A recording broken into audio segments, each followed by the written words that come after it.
I used to sit and just admire the beauty of nature. घर से Instagram में doom scroll करते हुए बहुत सारे वीडियोस को लाइक किया। तो मैंने सोचा कि क्यों ना कोई राइड की जाए, बट क्वेश्चन था कि कहाँ। उसके बाद आया मुझे एक कॉल। फिर क्या, बैग किया बैग, मिले सबसे and we drove from cities, villages, farmlands and through the ghats we reached the location. रात के अंधेरे में दिख तो कुछ रहा था नहीं, but the sound of waterfall was clear. सुबह होते ही हमने देखा अमृतधारा false. The beauty was right in front of my eyes.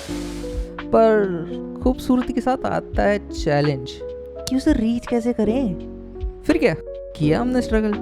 Starting थोड़ा इजी होता है क्योंकि ब्यूटी के साथ अटेंशन भी मिलती है, जैसे हमें स्टेज मिले थे माउंटेन के बीच में. But to get even closer we have to put some extra efforts. थोड़ी क्लाइंबिंग, थोड़ी जंपिंग और बंदरों की हरकत करने के बाद पहुंचे और we just sat and let it sink in. A day filled with roads, scenes and the outcome of the waterfall was totally worth it.